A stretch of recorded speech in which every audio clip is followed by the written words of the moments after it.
বন্ধুরা, আজ আমার জীবনে এক নতুন অধ্যায়ের শুরু। আজ আমি বেরিয়ে পড়েছিলাম এক পবিত্র যাত্রায়, যা শুধু শরীর নয়, মনকেও শুদ্ধ করে। আজ আমার যাত্রা শুরু হয়েছিল অমরনাথের পথে। সকাল ঠিক 7টার সময় পেহেলগাঁও থেকে যাত্রা শুরু করেছিলাম। চারদিক ভোরের আলো, পাহাড়ের স্নিগ্ধ বাতাস, এক অন্য অনুভূতি। কিছুক্ষণের মধ্যে পৌঁছে গেছিলাম চন্দনবাড়িতে। ভাবুন তো, চারদিকে পাহাড় আর মেঘে ঢাকা দৃশ্য, তার মাঝখানে হাজার হাজার মানুষ এক নতুন শুরুর অপেক্ষায়।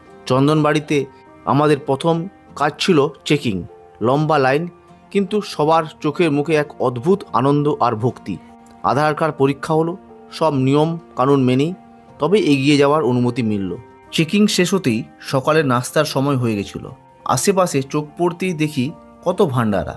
এ যেন এক অন্য জগৎ। বিভিন্ন ভক্তিমূলক সংস্থা নিখরচায় খাবার বিতরণ করছে। গরম গরম পরোটা, ডাল, সবজি। ক্লান্তি ভুলে মন ভরে খেলাম। এখানে শুধু খাবার নয়, দেখলাম অসংখ্য মানুষ একসঙ্গে গল্প করছে, প্রার্থনা করছে। এই যে সবার প্রতি ভালোবাসা, অচেনা মানুষের জন্য এমন সেবা, আর এই সম্মিলিত ভক্তিভাব, এই দৃশ্যগুলো তো যাত্রার প্রথম মুহূর্তকে আরও বিশেষ করে তুলল। পেট ভরে মন শান্ত করে এবার শুরু করলাম আসল যাত্রা। প্রথম ধাপ পিছু টপ। নামটা শুনেই যেন একটা রোমাঞ্চ জাগে। পিছু টপ প্রায় 11,123 ফুট উচ্চতা নিয়ে দাঁড়িয়ে আছে আমাদের সামনে। এই পথটা যারা প্রথমবার অমরনাথ যাত্রা করছেন তাদের জন্য একটু চ্যালেঞ্জিং হতে পারে। খাড়াই রাস্তা, শ্বাস নিতে কষ্ট হতে পারে। তাই একটাই কথা মাথায় রাখবেন, ধীরে চলুন, নিজের গতিতে চলুন, বারে বারে বিশ্রাম নিন, আর প্রচুর পরিমাণে জল পান করুন। শরীরকে সতেজ রাখতে খুবই জরুরি। হালকা স্ন্যাক্স যেমন ড্রাই ফ্রুট বা বিস্কুট সাথে রাখবেন।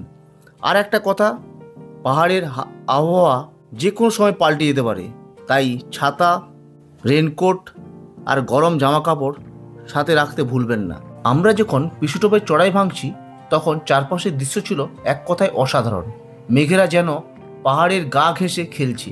সবুজের গালিচা বিছানা পাহাড়, আর তার মাঝে আমরা ছোট্ট বিন্দুর মতো এগিয়ে চলছি। এই সৌন্দর্য মানুষের মনকে মোহিত করবে। প্রতিটি পদক্ষেপ মনে হচ্ছিল প্রকৃতির এত কাছে আসার সুযোগ এর আগে কখনো হয়নি। পিছু টপের উপর বেশ কিছু বড় ভান্ডার আছে, যেখানে যাত্রীরা বিশ্রাম নিচ্ছেন আর খাবার খাচ্ছেন। এখানে বিভিন্ন ভান্ডারায় ধর্মীয় সঙ্গীত, তালে তালে ভক্তদের নৃত্য পরিবেশন করতেও দেখলাম। এই দৃশ্যটা সত্যি মন ছুঁয়ে গেল। প্রকৃতির এই সৌন্দর্য দেখতে দেখতে আমরা এগিয়ে চললাম শেষনাগের উদ্দেশ্যে। মাঝপথে ছোট একটা ভান্ডারায় থেমে এক কাপ গরম চা খেয়ে নিলাম। এই ঠান্ডা আবহাওয়ায় গরম চার স্বাদ ছিল অমৃতের মতো। ধীরে ধীরে সেই অসাধারণ দৃশ্য দেখতে দেখতে পৌঁছে গেলাম আমাদের প্রথম দিনের গন্তব্যে, শেষনাগ। বিকেল গড়ানোর সাথে সাথে শেষনাগের লেকের ধারে যখন পৌঁছালাম, মনটা এক অন্য রকম শান্তিতে ভরে গেল। শেষনাগের সেই নীলচে সবুজ জল, তার চারপাশে পাহাড়, সব মিলে এক স্বর্গীয় অনুভূতি। এখানে পৌঁছে আমরা তাঁবু ভাড়া করলাম এবং রাত্রে থাকার জন্য ব্যবস্থা করলাম।